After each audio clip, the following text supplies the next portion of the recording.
तो दोस्तों आज की कहानी में आप देखेंगे किस तरह से एक आदमी को एक समंदर के अंदर एक जीनी लड़की मिल जाती है। वो जीनी से 3 मुरादें मांगने की बजाय वो उसके पानी निकालने के चक्कर में पड़ जाता है और फिर उसके साथ क्या क्या होता है ये सब कुछ आज इस कहानी में देखिए।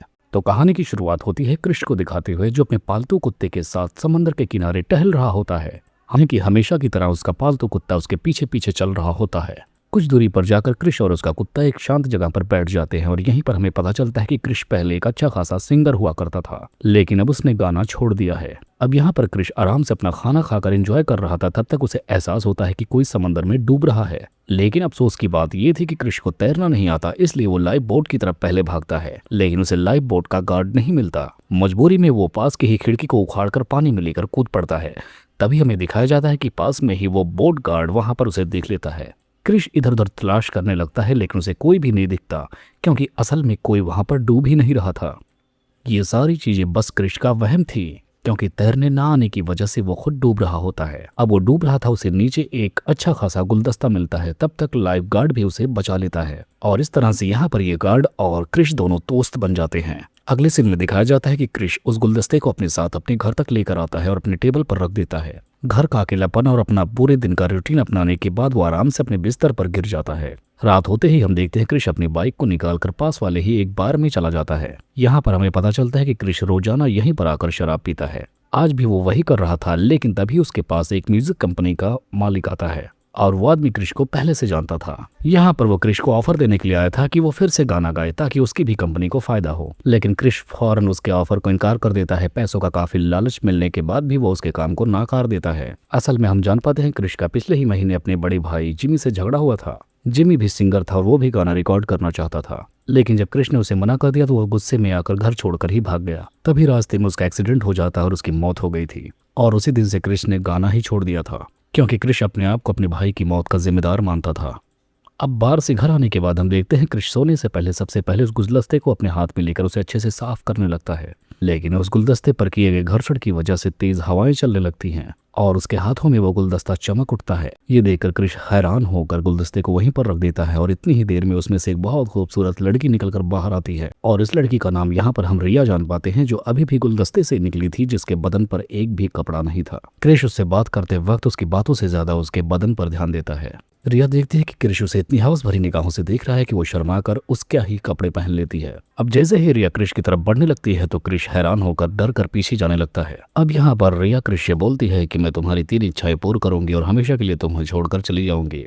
कृष को उसकी ये बातें बिल्कुल बचकानी लगती हैं। वो मजाक में बोलता है कि अच्छा अगर ऐसी बात है तो तुम यहाँ पर बारिश कराकर दिखाओ, और इतने में ही रिया अपनी उंगली को ऊपर की तरफ उठाती है और तेज बारिश होना शुरू हो जाती है। ये नजारा कृष बहुत देखकर हैरान होता है, क्योंकि जिस जगह पर वो रहता है आज तक वहां पर बारिश नहीं हुई थी, इसलिए वो ऐसा नजारा देखकर बिल्कुल दंग रह जाता है। अब रिया उससे उसकी दूसरी इच्छा पूछती है, लेकिन कृष बोलता है कि मुझे अब मेरी कोई भी इच्छा नहीं रही और अगर तुम चाहो तो जा सकती हो। रिया उससे बोलती है कि मैं तब तक तुम्हें छोड़कर नहीं जा सकती जब तक तुम्हारी 3 इच्छाएं पूरी न कर दूं, जिसके बाद से रिया उसके साथ ही रहने का फैसला करती है। अब हम देखते हैं रिया कृष के अलमारी में अपने साइज के कपड़े ढूंढकर पहन लेती है और जब इधर कृष अपने घर पर वापस आता है तो उससे फिर पूछती है, तुमने अभी तक अपनी बची 2 इच्छाएं नहीं बताई। तब यहाँ पर कृष भारी मन से अपने भाई की मौत की कहानी सुनाने लगता है और बोलता है कि वहीं से मेरी सारी इच्छाएं खत्म हो गई। अब रात का वक्त होता है। हम देखते हैं कृष उस लड़की को अपने साथ अपने बार में लेकर जाता है, जहाँ पर उसका एक दोस्त भी मौजूद था जिसका नाम रेवन था।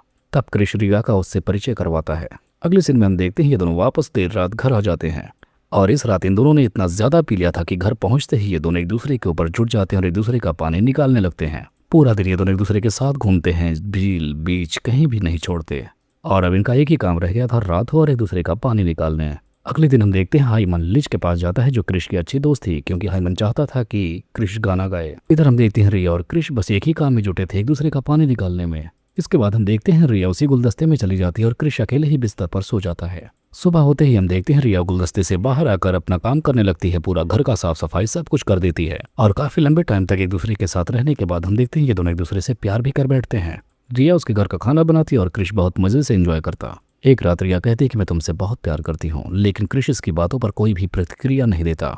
जब रिया उससे पूछने लगती है कि क्या तुम मुझसे प्यार नहीं करते, तब कृष बोलता है कि नहीं, मैं किसी जिन्नात से प्यार नहीं कर सकता। यह सुनकर रिया काफी उदास हो जाती है और उसे बोलती है कि तुम अपनी 2 इच्छाएं बताओ ताकि मैं यहाँ से तुम्हें छोड़कर हमेशा के लिए चली जाऊं। लेकिन कृष फिर भी कुछ नहीं बोलता और गुस्से में रिया बाहर जाने लगती है।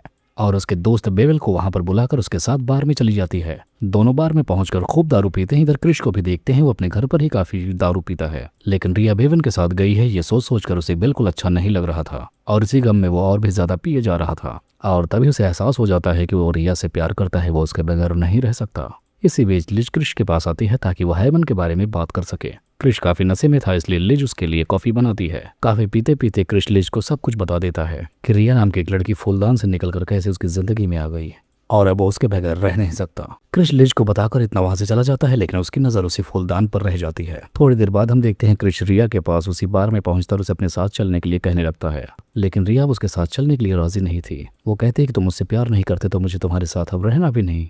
क्रिश यहाँ पर उसे खूब समझाकर घर ले जाना चाहता था, लेकिन रिया सोचती थी कि क्रिश बस अपनी इच्छाएं जाहिर करना चाहता है, उसे बताना चाहता है। वो कहती है तुम अपनी इच्छाएं यहीं पर बता दो और चले जाओ। तब क्रिश यहाँ पर गुस्से में आकर अपनी इच्छा बताता है कि मुझे एक साधारण सी लड़की मिल जाए। तब रिया इस पर बोलती है कि हाँ तुम्हें जल्द ही मिल जाएगी। और तीसरी इच्छा वो बताता है कि वो जहाँ से आई है वहीं चली जाए। और इतना कहते ही रिया की तबीयत धीरे धीरे खराब होने लगती है और क्रिश उसे अपने साथ घर लेकर आता है। उसकी तबीयत इसलिए खराब थी क्योंकि वो वापस जाना चाहती थी, लेकिन उसके पास अब अपना फूलदान नहीं था। रिया ने क्रिश की तीनों इच्छाएं पूरी कर दी थी।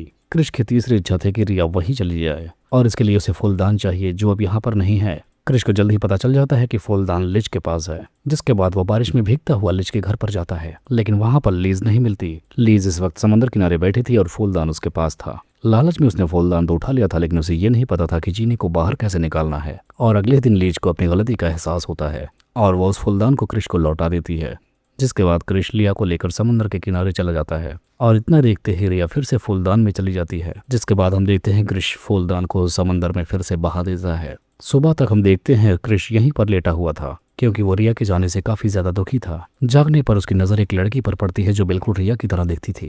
क्रिश समझ जाता है कि उसकी अब दूसरी इच्छा भी पूरी हो गई है और अब उसे एक साधारण सी लड़की मिल गई थी। और क्या था, बस इसी को दिखाते हुए इस कहानी का यहीं पर एंड हो जाता है।